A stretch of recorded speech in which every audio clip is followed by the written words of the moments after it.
What's up, Sneaky Nation? Sneaky P here, back with all of the news after Week 16 of our Oakland Raiders franchise. Another day, another loss for the Raiders, losing our very last game in Oakland. It's really disappointing. If there was one game all season long I would have liked to win, it would have been our last game there. Unfortunately, it didn't happen, and we have moved to 4-11. It doesn't get any easier, as our last game is against the Broncos, who are 13-2. So they've already guaranteed a playoff spot. I don't think Madden is going to have them sit their starters, but who knows? This is a new Madden. Maybe they have worked that into the game. I wouldn't think so, though. So we're probably going against the Broncos starters. But the good news is, being 4-11, potentially 4-12, unless we can pull off a colossal upset, we should have a very good draft pick, which is going to be extremely important for such a young team to kind of add players. If we have a top pick, we can either select a guy that's going to contribute immediately, or maybe trade down and get some more picks and pick up a lot of guys who are going to help this team out. Now, all season long, I've kind of mentioned this in past videos, all season long I've been looking at that wide receiver. However, our defense has been struggling greatly lately. We were doing okay for a few weeks there, but lately teams have been able to pass the ball all over our defense with very little resistance. I continue to try to improve the corners here, but I'm starting to think I might have to go defense. I really want to get that wide receiver. I think he'd be great for this team, but with the way our defense has been struggling, like we can't manage to win a game if the other team is scoring as much as they have been on us.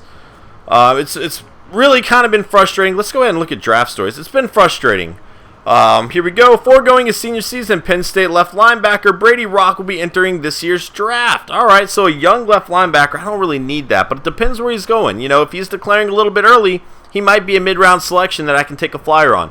From protecting to instigator, Florida defensive tackle Bronson Skinner is hoping to get drafted as a defensive lineman. So there's somebody else to keep an eye on. Again, probably not a lot of experience at his position, so he might be going down the draft a little bit. Let's go ahead and look at this left outside linebacker. I obviously don't need that. I have Khalil Mack. However, I went the middle linebacker. Here we go.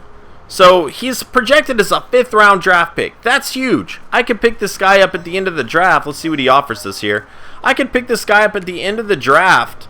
He's only 20 years old, so I could potentially develop him over next year, maybe the year after that, into a starting player. I don't need linebackers on the outside. I have C.O. Moore and Khalil Mack, but if I develop him there, maybe I can move him to middle linebacker, or maybe I could just develop him into good trade bait. In 2 years' time, if I can get him a lot of experience, he's only going to be 22 years old, which is still younger than a lot of the players that would be entering the draft. So that guy could be very valuable for a 5th round pick. Somebody to keep an eye on. Injury report. Let's see if we have any more injuries here. And it does not look like it. Still without C.O. Moore. Bruce Ellington, we knew he was done for the season, and Corey Lynch as well. So, team roadmap. Nope. Awards. Let's check out the awards from this past week. See what we got here. Weekly awards. Drew Brees, 243 yards, 3 touchdowns. Earl Thomas III, 2 interceptions to go with 5 tackles and a touchdown. Bryant with 4 sacks, and Roethlisberger with 2 touchdowns and an interception. He did throw for 334 yards, though. Yearly awards and the rest of the stats, I'm going to wait until next week's news video and kind of knock all that out in one. It'll probably be a longer video, which means this one's probably going to be a little bit shorter. Look at some of the signings around the league. Burfict re-signed with the Bengals, 7 years, $50 million. Michael Crabtree back with the 49ers, 5-year, $24 million. Cam Newton re-signed 7 years, $121 million. AJ Green, 6 years, $46. So that's I guess that's not a bad deal. AJ Green is one of the best wide receivers in the NFL. Frank Gore signing a 4-year contract for nearly $20 million. That is a huge risk by the 49ers. I love the loyalty there, but the guy, he's a lot older. Is Frank Gore going to be productive for 4 more years? Who knows? I know about 3 years ago, people were saying Frank Gore was going to start declining, and he hasn't yet. But that would definitely be incredible if he can maintain his productivity 4 years from now. Another re-signing by the Seahawks.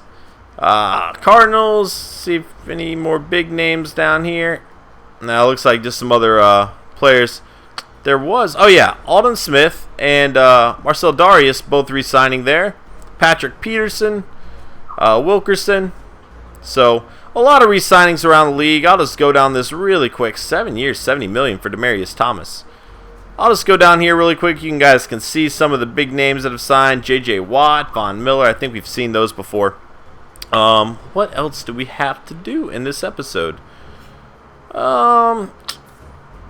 Standings. Let's see where our draft pick would be. Again, this episode is going to be a little bit shorter just because next week is going to be a lot longer. So the Titans and the Dolphins fighting. Oh, never mind. Dolphins have 2 ties. That's funny. So the Titans have pretty much guaranteed themselves the first pick in the draft. They don't really have a quarterback that I think they can rely on. I mean, Locker is Locker. He's okay. He's probably going to be a great backup. I don't think he's a starting quality quarterback, though, so it'll be interesting to see if they go with the quarterback. You know, there's not really one worthy of that first pick in my eyes from what I have seen. But, you know, their offense has only put up 181 points. They need to get some more points up on the board if they're going to win games. So it'll be interesting to see where they go with that draft pick. Dolphins should be second. Cardinals and Browns third and fourth. And as of right now, we are sitting in the slot for the 5th pick in the draft. Very, very good. Definitely can make something happen. You know, that wide receiver I once projected to go 10th. So we'll see what happens. If I decide to go defense, I might trade down because I don't know that there's a defender that stood out to me to that point of me using a top 5 pick on him. But we'll see. We'll definitely look around at our options when the time comes. I might not even get a trade offer for the pick. Who knows? But anyway, I believe that's going to be it for this episode, guys. I know it was a little bit shorter, but that's because next week, like I said, we have a lot to do next week. So it's going to be a good long video. And yeah, guys, I will see you in the season finale as we take on the Denver Broncos. Later.